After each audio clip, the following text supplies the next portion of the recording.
ہم جتنے بھی علم کے نقصان دہ چیزیں ان سے ہمیں بچنا ہے. ہاں، جو چیزیں حافظے کو کمزور کرتی ہیں، جو چیزیں علم کو نقصان دیتی ہیں، وہ اس سے ہمیں بچنا ہے. ایک آدمی ہے، ایک شخص ہے، وہ چاہتا ہے کہ جو ہے نا ایئر کنڈیشن لگایا ہوا ہے کہ یہ کمرہ ٹھنڈا ہو جائے. تو اس کے لیے ضروری ہے کہ وہ سارے کمرے کے دروازے بند کرے گا، پھر ایئر کنڈیشن جو ہے نا وہ اس کو چالو کرے گا تو کمرہ ٹھنڈا ہو جائے گا. شرط یہ کہ ساری چیزیں بند کر دے. اس کے بعد جو ہے نا وہ جو ایئر کنڈیشن جس مقصد کے لیے بنائے اس کو فائدہ ہوگا. پہلے اس ساری چیزوں کو بند کرنا ہوگا پھر فائدہ ہوگا. لیکن اگر کھڑکیاں بھی کھلی ہوئی ہیں، دروازے بھی کھلے ہوئے ہیں، اور جو ہے نا اور ایئر کنڈیشن بھی چل رہا ہے تو فائدہ تو نہیں ہوگا. اسی طرح ایک آدمی علاج کر رہا ہے، طبیب سے علاج کر رہا ہے، اور جو ہے وہ دوائی بھی استعمال کر رہا ہے، لیکن ساتھ میں بد پرہیزی بھی کر رہا ہے، تو اس کو وہ دوائی فائدہ نہیں دے سکتی. اسی طرح عزیز طالبات، ہم جو علم حاصل کر رہے ہیں تو اس علم کے ساتھ ساتھ اس کے جتنے موانع ہیں ان سے بھی بچنا ہے. ان سے بھی کیا کرنا ہے؟ ان ساری چیزوں سے بچنا ہے جو ہمارے حافظے کو کمزور کر دے، جو ہمارے حافظے کو متاثر کر دے، جو ہمارے جو ہے نا اس علم کے لیے رکاوٹ جو بننے والی چیزیں ان سب کو چھوڑنا ہے. یہ کوئی معمولی علم حاصل کیا جا رہا ہے؟ یہ کوئی معمولی دولت ہے؟ پہلے زمانے میں ابھی جو ہے نا انحطاط آ گیا لوگوں میں، لوگوں کی دین سے دوری ہو گئی ہے، لوگ دین سے دور ہو چکے ہیں. اس دوری کی وجہ سے جو ہے نا علم کو سمجھتے نہیں ہے کتنی بڑی دولت ہے علم. سلیمان علیہ السلام کی جو بادشاہت تھی، 6 لاکھ کا تخت ان کے ساتھ ہوا کرتا تھا. 6 لاکھ کرسیوں والا تخت ان کے ساتھ تھا. اپنے دربار میں جب بیٹھتے تھے تو جو ہے نا ان کے دائیں طرف صرف علماء ہوتے تھے، صرف علماء، اور بائیں طرف وزراء ہوتے تھے، یہ وزیر اور دنیا دار اور یہ تاجر اور یہ عہدے دار اور منصب اور یہ بائیں طرف ہوتے تھے، دائیں طرف علماء کو رکھتے تھے.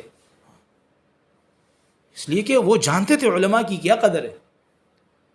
حضرت عمر رضی اللہ تعالیٰ عنہ جب کسی کو گورنر بناتے تھے تو سب سے پہلے اس کی علم کی بنیاد پوچھتے تھے، کتنا انہوں نے پڑھا ہے، ان کے پاس کیا ہے، علم کیا ہے.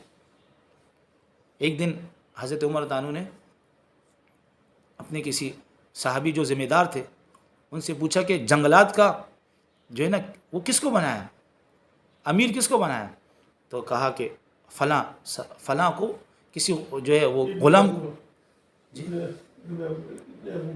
جی تو ان غلام کا نام لیا تو فرمایا غلام کو امیر بنایا. کہا کہ کتاب اللہ کو جانتا ہے، کتاب کا علم ہے اس کے پاس.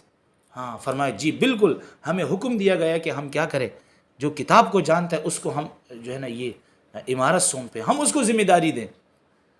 اور حضور پاک صلی اللہ علیہ وسلم قربان جائیں، آپ نے علم کی قدر سکھائی ہے کہ جب کوئی شہید ہوتے تھے تو اس وقت اجتماعی قبریں ہوتی تھی، 4 5 کو 7 شخصوں کو ایک ہی قبر میں رکھا جاتا تھا. تو فرماتے تھے کس کو زیادہ قرآن یاد ہے اس کو پہلے رکھو، جس کو کم یاد ہے اس کو بعد میں رکھو. اس کو کم قرآن زیادہ یاد کا مطلب جس کے پاس زیادہ علم ہے اس کو پہلے رکھو، اس کو بعد، جس کو کم ہے اس کو بعد میں رکھو. تو بنیاد کس چیز کی تھی؟ وہ علم کی تھی. تو اس لیے، اور اسی طرح جب بنی اسرائیل نے اللہ تعالیٰ سے یہ مطالبہ کیا کہ اللہ کہ ہمیں جو ہے نا ہمارے لیے کوئی بادشاہ مقرر کر دے، اذ قال لهم نبی، فرمایا کہ ہمارے لیے کوئی بادشاہ مقرر کر دیں کہ جو ہمارا بادشاہ ہو. تو اللہ تبارک و تعالیٰ کی طرف سے وحی آئی، وقال لهم نبیہم ان اللہ قد بعث لکم طالوت ملکا. وحی یہ آئی کہ اللہ تبارک و تعالیٰ نے جو ہے نا آپ کے لیے حضرت طالوت کو بادشاہ مقرر کیے. ان اللہ قد بعث لکم طالوت ملکا، تمہارا آپ کا جو بادشاہ ہوگا وہ طالوت ہوگا. تو کہنے لگے انا یکون له الملک علینا، وَنَحْنُ أَحَقُّ بِالْمُلْكِ مِنْهُ وَلَمْ يُؤْتَ سَاعَةً مِنَ الْمَالِ. یہ کیسے وہ بادشاہ کیسے وہ بن سکتے ہیں؟ ہمارے اوپر ان کو کیسے فوقیت دے دی گئی؟ ان کے پاس تو جو ہے نہ ان کے پاس جو ہے نا اَنَّ يَكُونُ لَهُ الْمُلْكُ عَلَيْنَا وَنَحْنُ أَحَقُّ بِالْمُلْكِ. حکومت کے حقدار تو ہم ہیں اور ان کے پاس تو مالی فراوانی بھی نہیں ہے. یعنی اس وقت بھی لوگوں کا ذہن یہ تھا کہ جو عہدہ منصب ڈگری یہ جس کو دیا جائے تو اس کے پاس جو ہے نا دولت بھی ہونی چاہیے، دولت والا ہونا چاہیے وہ.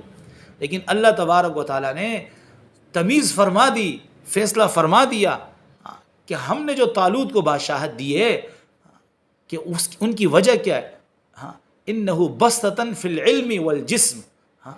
ان کے پاس علم زیادہ ہے، ان کے پاس علم زیادہ ہے ان کے پاس. اور دوسری بات یہ ہے کہ ان کے قوہ مضبوط ہے، خوف ان پہ نہیں آتا. ان کے قوہ مضبوط ہے، جسم کے اعتبار سے وہ مضبوط ہیں. خوف، وحشت، گھبراہٹ، ڈر اور جو ہے نا مغلوب ہونا اور عدم بصیرت اور یہ ساری چیزیں نہیں، وہ اس لیے کہ جسم کے اعتبار سے مضبوط ان کے پاس علم ہے. تو پہلے زمانے میں تو بنیاد علم ہو، اور انشاءاللہ ہوگا، قیامت کے دن بھی یہی ہوگا کہ اللہ تبارک و تعالیٰ جو ہے انبیاء کے جو ورثہ ہیں علماء، اللہ تعالیٰ ان کی شان دکھائیں گے. تو فرمایا کہ ہمیں اس کے ساتھ موانع علم سے بھی بچنا ضروری ہے. کیا چیزیں موانع علم؟ اللہ کی نافرمانی کرنا، اللہ کو ناراض کرنا. حضرت عیسیٰ علیہ السلام سے کسی نے پوچھا کہ دنیا میں سب سے خطرناک چیز کیا ہے؟ دنیا میں سب سے خطرناک چیز کیا ہے؟ حضرت عیسیٰ علیہ السلام فرمانے لگے دنیا میں سب سے خطرناک چیز اللہ کی نافرمانی ہے، اللہ کو ناراض کرنا ہے. جو آدمی اللہ کی نافرمانی کرے گا وہ اللہ سے امن میں نہیں بیٹھ سکتا. سارا غیبی نظام اس کے خلاف ہو جائے گا جو اللہ کی نافرمانی کرے گا. اس لیے اللہ کی نافرمانی کرنا، ایک آدمی جو ہے نا وہ کیا کرتا ہے؟ وہ گورنمنٹ کی مخالفت کرتا ہے، حکومت کی مخالفت کرتا ہے، اور پھر چاہتا ہے اسی حکومت کے سے چاہتا ہے کہ مجھے کوئی عہدہ بھی دے دے. حکومت سے غداری بھی کرتا ہے اور چاہتا ہے کہ حکومت مجھے کوئی بڑا عہدہ بھی دے دے، کوئی بڑا منصب بھی دے دے. عجیب بات ہے. اس کو تو سزا دینی چاہیے کہ یہ تو نافرمانی کر رہا ہے. اچھا ہم اس کو عہدہ دیں گے؟ جب دنیا والے نہیں دیتے تو جب دنیا کا یہی قانون ہے تو اس کو اللہ تعالیٰ کیسے دیں گے؟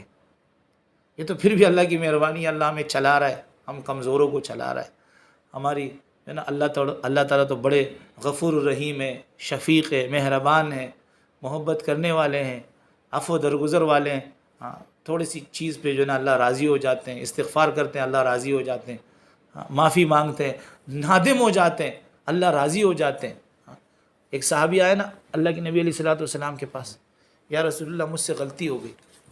اور وہ غلطی ایسی تھی، وہ فرماتے ہیں کہ کاش میں جو ہے نا میں اس غلطی سے پہلے میں اسلام ہی نہ لا چکا ہوتا. یعنی ان کو اتنا وہ اس غلطی پہ اتنا احساس ہوا کہ کاش میں مسلمان ہی نہیں ہو پاتا کہ یہ جو مجھ سے غلطی ہوئی. اللہ کے نبی علیہ السلام کے پاس آیا، یا رسول اللہ مجھ سے غلطی ہو گئی ہے. اللہ کے نبی علیہ السلام نے فرمایا کہ ٹھیک ہے، جو ہے نا آپ سے نماز کے بعد ملتے ہیں، نماز کے بعد آپ سے ملتا ہوں.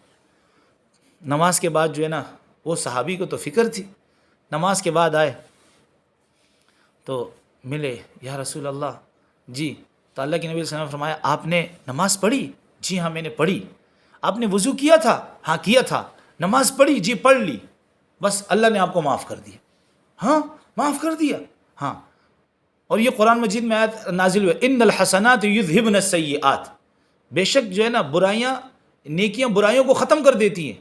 وہ تو پہلے سے نادم تھا، اس کی ندامت کی وجہ سے اللہ نے اس کے گناہوں کو معاف کیا.